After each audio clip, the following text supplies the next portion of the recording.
বিয়েতে নাফরমানির উৎসব করেন, এটা কার মডেল? গায়ে হলুদ কোন নবীর সুন্নত? কথা বলেন। পুরা অনুষ্ঠান ভিডিও করা কার কোন নবীর সুন্নত? সমস্ত বেড়া বেড়ি একত্রে এক প্যান্ডেলের মধ্যে ভাত খাওয়া, এটা কোন নবীর সুন্নত? কথা বলেন। বলেন মিয়া, ইনসাফ কোথায় আমাদের?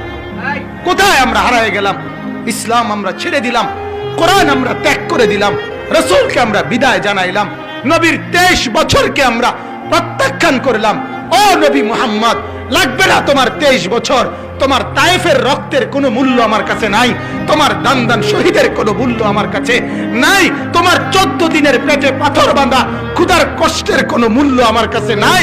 আমার কাছে বেঈমানের মডেল, টেলিভিশনের নর্তকীর মডেল, ওদেরটাই সুন্দর। এই না জীবন তোমাদের? বলেন নাই তো? নবী প্রিয় হলো কিভাবে আমাদের কাছে? কিভাবে প্রিয় হলো? ইনসাফ কোথায়? বিবেক কোথায়? ইনসাফ কোথায়? যে ঘরে আজ 15 বছর টেলিভিশন চলে, সে ঘরওয়ালারা কেমনে বলবে নবীকে ভালোবাসে? একজন বা আল্লাহর বান্দা দাঁড়াইয়া বলেন না, আপনি নবীকে কেমনে ভালোবাসেন?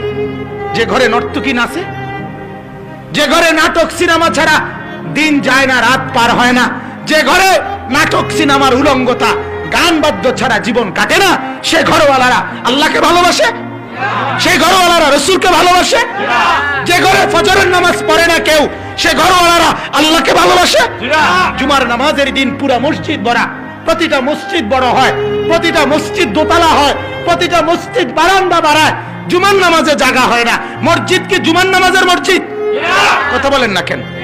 এজন্য গোটা পৃথিবীর কাফেররা বলে, ইহুদিদের ধর্মীয় কিতাবে লেখা আছে, ইহুদিদের পাদ্রী যারা, ইহুদিদের গির্জার যারা ধর্মের গুরু, আমরা নিজে আরবি কিতাবে পড়ছি, ইহুদিদের ধর্মীয় গুরুরা বলে তাদের গির্জার পাদ্রীদের কথা, তাদের ধর্মের একটা বাণী হলো, মুসলমান যেদিন জুমা এবং ফজর, মুসলমানের মুসল্লি যেদিন বরাবর হবে, ওরা বলে শোনো, সেদিন আর মুসলমানদেরকে কেউ ঠেকাইতে পারবে না। আল্লাহর কসম, এটা ওদের ধর্মগ্রন্থের কথা।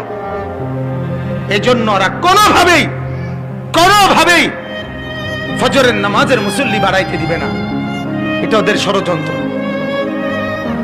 কোনোভাবে। এজন্য সমস্ত গান, সমস্ত মদ, সমস্ত জুয়া, সমস্ত নেশা, সমস্ত অশ্লীলতা, সমস্ত গুনার অফার, সুযোগ, সব রাত যত বাড়ে তত বেশি আয়োজন হয়। কেন? কেন? যাতে করে ইমানদার সকালবেলা মুবারক টাইম ফজর, ফজরকে বলা হয় ওয়াক্তুল ইনকিলাব, ফজরের ওয়াক্তকে বলা হয় ওয়াক্তুল ইনকিলাব, মানে পরিবর্তনের সময়। ফজরের নামাজের সময় ভোর বেলায় বেঈমান পরাজিত হয়, ফজরের ওয়াক্তে ইমানদার বিজয়ী হয়।